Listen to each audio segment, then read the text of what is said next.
What's up guys, welcome back to Destiny Updates. Today we're going to take a look at the player customization and skill tree system that was shown off in the Destiny gameplay demo. Now we have this sort of original feed of the gameplay demo that looks quite nice, but we're actually going to switch over to this behind closed doors IGN one because it shows a whole bunch more information that the original does not. So you'll just have to excuse the poor quality of the video, it was just recorded with a camera, but it's a lot better to use this one as it shows much more information. So starting off, on the left side we have weapons and the right side we have armor. Let's take a look at weapons first. The first thing we see on the weapons is this sort of plain white box with 3 hexagons in it. Now when the cursor slides over this one, we can see it's called Void, and then it says Basic Warlock Pattern, Combat Level 105. Now I have no idea what this is. At first I thought it might have been the Space Magic, but it's called Void, and in this demo we saw him using the Solar Flare and the Nova Bomb, which obviously neither of those is Void. But then the really interesting part of this is it says Basic Warlock Pattern. That makes me think it's not really an ability per se, but sort of like I don't know, like a class or a template. I really have no idea how to explain this, but perhaps you have to choose from a number of different patterns and then that sort of dictates what else you can put underneath that pattern, like what you can put into it. I really have no idea, and I'm probably not explaining this properly, but I hope you guys understand what I'm trying to get at. Basically, I don't think this is really an ability per se, but more like maybe a specialization or just a pattern as it says here. And then once chosen, it sort of affects what else you can do to your character from there. But honestly, I really have no idea. I could be totally wrong. Now moving on to the next thing, we have his primary weapon. We can see here this is called a Viper P3, a superior pulse rifle, weapon level 70, and it says a solid, accurate pulse rifle that delivers on its promises. So it seems like kind of a standard assault rifle, nothing really too special there. But we can see when the cursor came over this, the side kind of popped out and we can see an additional weapon. Now that must be another primary weapon that he has available in his inventory to use, and he can swap to that one if he wants to. Now if you look closely over where that other weapon is, you can see there's sort of a grid pattern there. There's these little crosses there, and it feels like the weapon's icon sort of pops into those areas. Now by looking at this grid, it sure seems like we'll be able to carry a lot of different weapons. We can see this particular grid here just for the primary weapon looks like it could fit 12 weapons, and each slot after this has a similar looking grid, so that leads me to believe we'll be able to carry a lot of weapons of the same type in Destiny, because why would all those squares be there if we can only carry a couple? So yeah, I imagine we'll be able to carry a significant amount of each weapon type in Destiny without too much difficulty. I'm sure there is some sort of weight cap or something, like how much your Guardian can physically carry, but we'll just have to see. Now onto the next weapon slot, we can see this one is called the Special Weapon.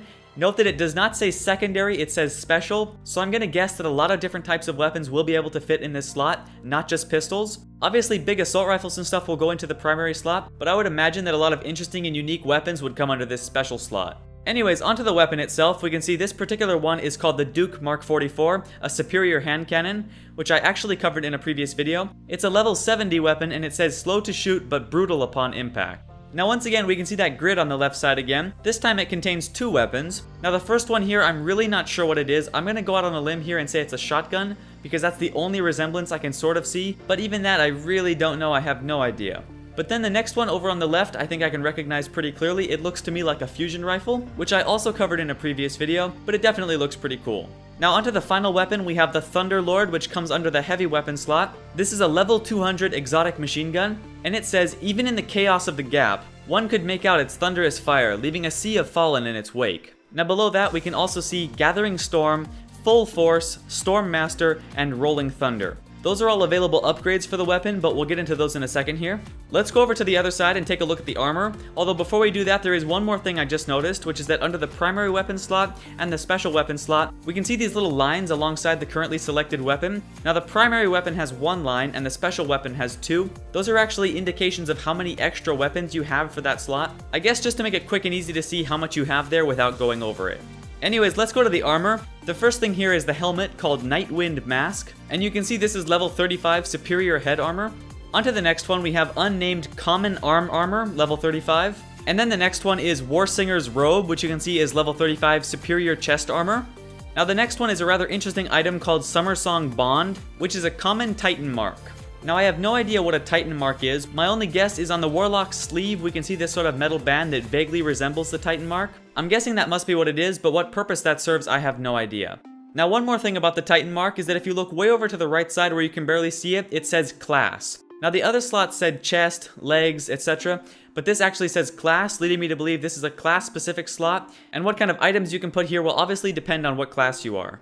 Now the final piece is Moonglass Boots, which are level 35 common leg armor. Now one last thing before we move on to the Thunderlord's upgrade path. On the top of the screen there we can see different tabs. This is obviously the avatar tab where we can customize our character. And then we have inventory and finally settings. Nothing really to add there, but I figured I should point it out. Anyways, let's take a look at the Thunderlord's customization options or the upgrade path. Now I'm not going to read all these off as it doesn't seem too interesting. You can always pause the video if you want to read them. But there is a few things worth pointing out here. The first being the various resources required to upgrade your weapon. We have Glimmer, which is a form of in-game currency. We can see it dropping when he killed this boss. And then we have weapon kits, and finally, talent points. Now Glimmer is obviously sort of a currency in-game that is dropped by enemies, and perhaps you can earn it by doing missions and stuff too, I'm not sure. I'm not sure if this is more like a material that's specific to weapon upgrades, or if it's more like a real currency that can be used to buy stuff like in the city or something. Now weapon kits, I have no idea what they are. I imagine it's something you have to buy, but I'm sure you can also find them in loot drops as well. And then finally talent points, which must have something to do with your skill or experience level, but I'm not really sure. Now that you've seen all that, let's switch back to the original direct feed video of the gameplay demo. That way you guys can see this more clearly. There is a number of extra things to point out here, one of which is that he gets Rolling Thunder right away, which is the final ability in the skill path, yet he's able to purchase it instantly, which leads me to believe that even though this does seem to be sort of a path, they're all linked together, it doesn't actually matter which one you get. You can choose any upgrade you want at any time, so long as you have the required resources, of course. Now the next thing is that there is 2 additional abilities that are not part of this path. I imagine these are special and do something different. They're both already unlocked even though he just got this from a loot drop, but I would imagine that might be because this is a special unique weapon. It probably already comes with certain things pre-unlocked. I imagine there will be cases where abilities that are separate from the skill path, like off to the side like this, will be available for unlock if you wanted them, and I imagine they have some sort of special unique influence. Now the final thing here is on the bottom you can obviously see the weapons level 200, and then you see 2 points to accuracy, 2 to stability, 3 to handling, and 2 to magazine size. Now if we look back to the available upgrades, almost all of them give a +1 to one of those attributes, so you can kind of see how the weapon upgrade system will work. It looks like there will be some upgrades which just give you a statistical bonus, and then some that actually give you something special. For instance, Gathering Storm here appears to be a special upgrade. It says, with every kill the fury of the weapon builds, granting bonus damage for a limited time. And you can see that one along with Rolling Thunder don't give a +1 attribute, they just give you that special ability. Now that's pretty much it for my analysis of the weapon upgrade system, as well as the player customization system. Now what I'm wondering is if your character itself will have sort of a skill tree, just like that weapon had, but an actual tree just for your character, which would grant you special bonuses and increase your attributes to different things. I would imagine that something like that does exist. They probably just didn't want to show it off at the demo. They want to save some more stuff for later, of course. I mean, there's definitely more to this because we didn't see anything about the space magic or special abilities either, so this definitely isn't everything and I'm sure there's more to come. But we still learned quite a bit from this. We got a detailed look at weapon upgrades, as well as customizing your character's armor and a potential glimpse at how many weapons you'll be able to carry. But that's it for this video. I hope it pointed some things out that you may have missed. If you enjoyed, leaving a like is of course very much appreciated and helps me out a lot. But thank you very much for watching, stay tuned for more, and I'll see you in the next update.